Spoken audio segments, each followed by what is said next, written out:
kita ketemu lagi di part yang keempat dari sistem informasi bisnis untuk pertemuan kedua. Jadi untuk yang part berikutnya di subchapter 3 ya sebenarnya, tapi cuman ini adalah video yang keempat.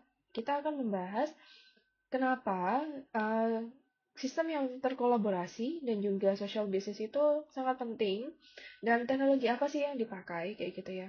So, we have to answer why are systems for collaboration and social business so important and what technologies do they use kayak gitu. Hai, ini adalah chapter terakhir atau bagian terakhir dari materi sistem informasi bisnis untuk yang pertemuan kedua. Jadi, yang terakhir ini kita akan membahas tentang role atau peran dari sebuah sistem informasi di dalam sebuah bisnis kayak gitu. Oke. Ini adalah gambar gitu ya. Jadi sebuah departemen sistem informasi itu isinya siapa saja sih kayak gitu kan. Isinya ternyata ada banyak. Jadi ada 6 macam, ada CEO, ada CMO, ada CFO, kemudian ada CSO, COO dan CTO. Fungsinya apa dari masing-masing kayak gitu kan.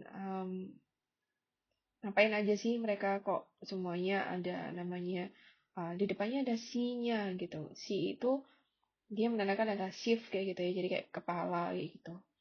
Sebenarnya di atas semua ini tuh ada yang namanya CIO. Jadi kayak CIO itu dia senior manager yang ngelihat semuanya, ngelihat dari penggunaan teknologi informasi di dalam sebuah perusahaan kayak gitu. Kemudian kalau CSO itu ini ya, kayak yang ada gambar mapnya ini. CSO itu dia in charge-nya atau tugasnya itu di bagian keamanan atau information system security. Jadi kayak dia memang bertanggung jawab untuk memastikan bahwa keamanan dari sebuah informasi di perusahaan itu memang benar kayak gitu ya, memastikan bahwa sebuah informasi di dalam sebuah perusahaan itu benar-benar aman. Jadi dia menentukan juga polisinya atau kebijakan-kebijakan tentang security itu ada di tangan CSO atau Chief Security Officer. Namanya dia Chief Security Officer kayak gitu ya. Jadi dia memang tugasnya adalah bertanggung jawab di keamanan informasi informasi dan juga sistem informasi di dalam sebuah perusahaan kayak gitu. Kemudian ada yang namanya ini CPO kayak gitu. Dia responsible for memastikan kalau misalnya company itu memang comply atau sesuai dengan penggunaan hukum keamanan privasi gitu ya. Hukum privasi atau data privacy kayak gitu.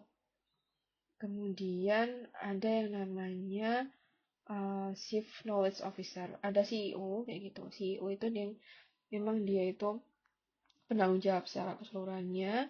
Kemudian ada CFO, Chief Financial Officer. Jadi dia itu memang bertugas untuk bertanggung jawab di bidang finansialnya.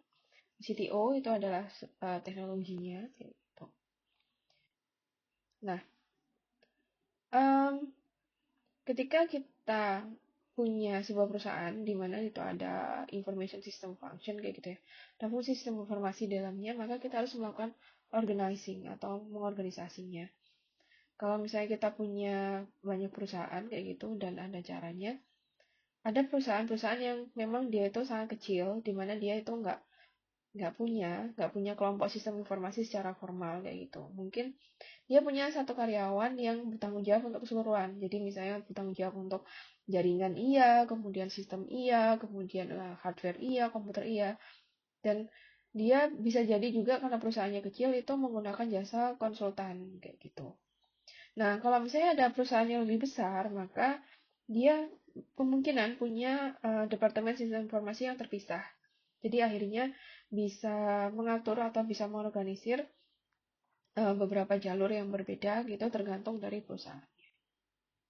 Oke, itu adalah tentang bagaimana kita mengorganisir sebuah sistem informasi di perusahaan. Jika ada pertanyaan, boleh langsung ditanyakan di forum. Terima kasih banyak.